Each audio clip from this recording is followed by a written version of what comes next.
जैसे तुलसीदास ने रामायण में लिख दिया,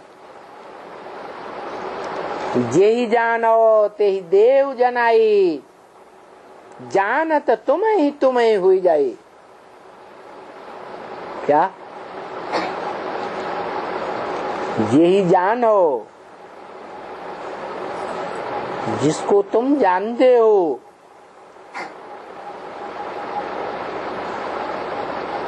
तुलसीदास ने भगवान से कहा, क्या कहा? ये ही जानो, जिसको तुम जानते हो। है? भगवान जो ऊंचे से ऊंचा भगवंत है, वो किसको जानता है?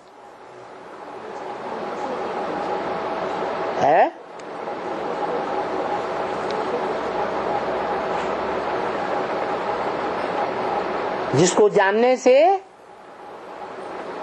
त्रिकालदर्शी बना हुआ है। कौन? शिव बाप।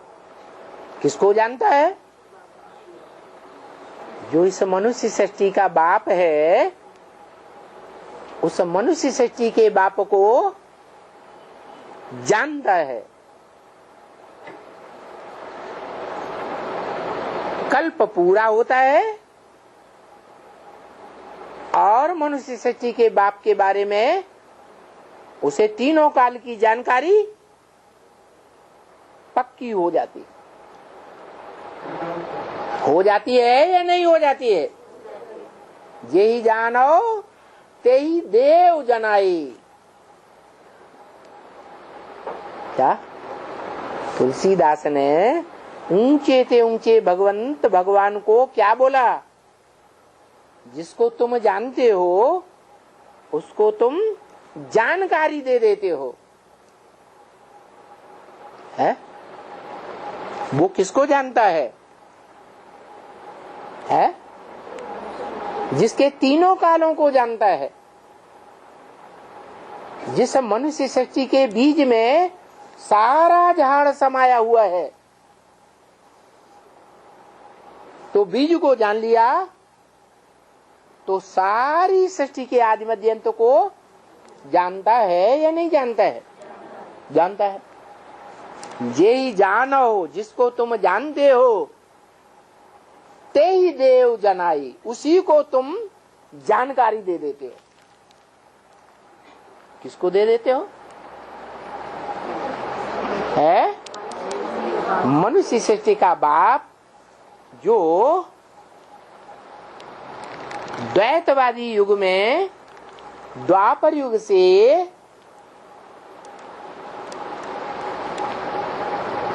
पतितों के संग में आते आते देह अभिमानी धर्म पिताओं के और उनके फॉलोअर्स के संग में आते आते पत्थर बुद्धि बन जाता है।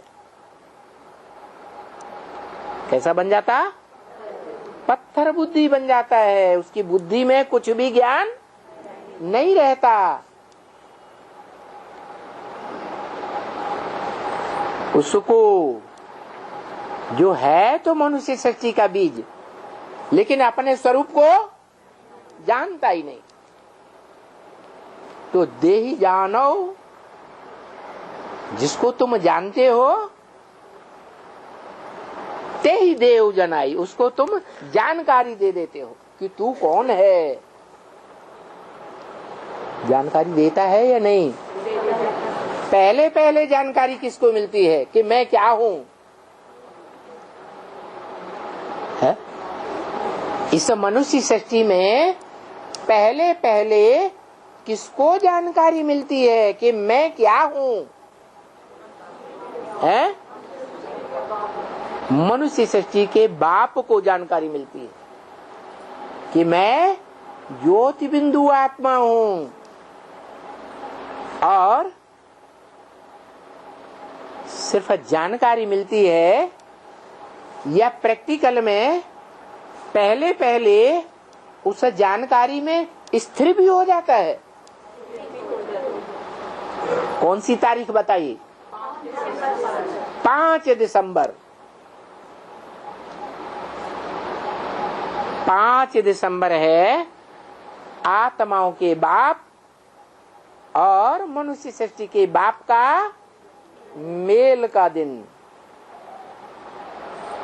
ये पहली बार दोनों मिलते हैं आत्मिक स्थिति में। समान से समान का मेल होगा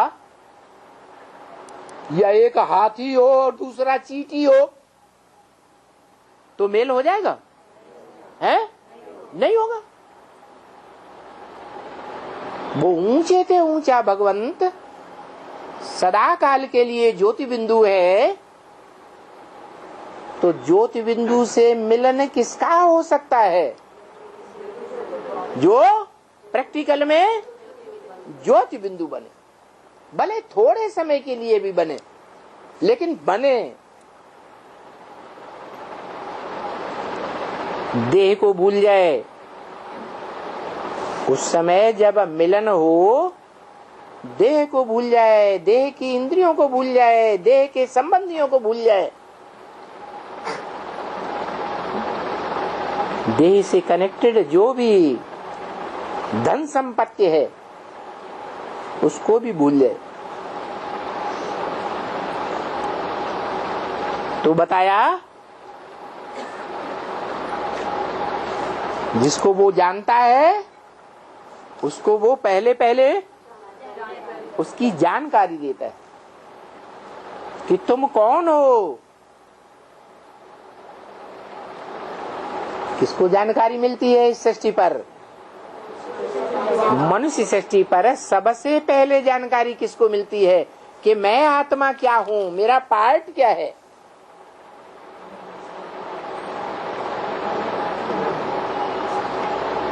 इस सृष्टि रूपी रंगमंच पर मैं कौन सा विशेष पार्ट बजाने वाली आत्मा हूं, तो उसे पता लग जाता है। किसके द्वारा पता लगता? जो बापों का बाप, जिसका निराकारी स्टेज में कोई बाप नहीं, वो उसे जानकारी देता है। जय जानो ते देव जनाई। और फिर क्या होता है? जिसको जानकारी मिलती है वो जानत तुम ही, तुमको जानते हुए वो तुम ही जैसा बन जाता है। क्या? जिसको उसने जानकारी दी कि तू क्या है, वो जानने के बाद क्या होता है रिजल्ट? वो जानने के बाद, तुमको जानने के बाद तेरे जैसा ही बन जाता है। क्या बन जाता है? ज्योति बिंदु बन जाता है। तू शिव ज्योति बिंदु, तू सदा शिव, तो वो भी क्या बन जाता है? सदा शिव बन जाता। शिव माने कल्याणकारी। सारी सृष्टि का कल्याणकारी या कोई का कल्याणकारी भी? बाप है तो पूरे परिवार का कल्याण ही चाहेगा या कोई का कल्याण भी चाहेगा? पूरे परिवार का कल्याणकारी। और उसकी यादगार क्या है? शिवलिंग। ब्रह्मा कुमार कुमारी क्या समझते थे? ब्रह्मा बाबा क्या समझते थे कि ये शिवलिंग किसकी यादगार है?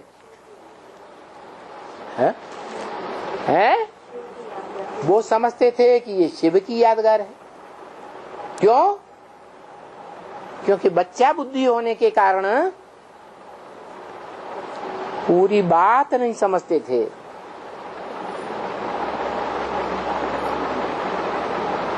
कि शिव बाप ने हमें ये भी बताया है कि जो पूज्य बनता है वो ही पुजारी बनता है। शिव पूज्य बनता है फिर पुजारी बनता है? फिर तुम बच्चे पूज्य भी बनते हो और पुजारी भी बनते हो। तो शिवलिंग किसकी यादगार है? पुजारी की यादगार है क्या? है? पूज्य पूजा साकार की होती है, बड़े रूप की होती है या बिंदी की होती है? बड़े रूप की होती। बिंदी क्यों पूजा जाएगा?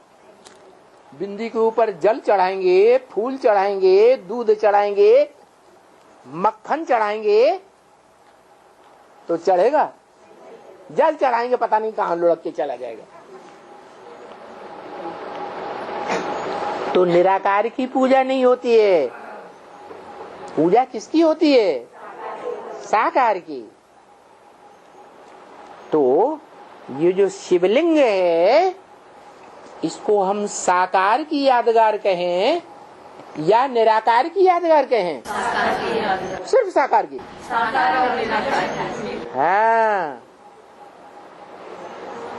इसलिए तुलसीदास ने बोला सगुण ही अगुण ही नहीं कछु भेदा।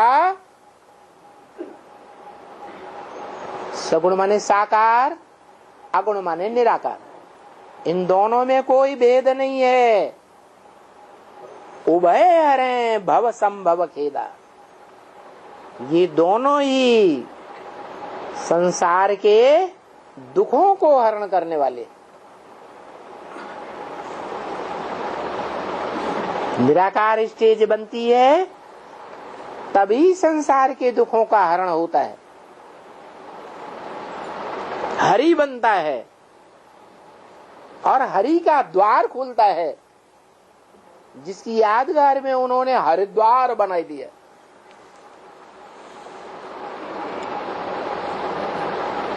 जहां से ज्ञान गंगा मैदान में आती है। कहां से आती है? कहां से? हरिद्वार से।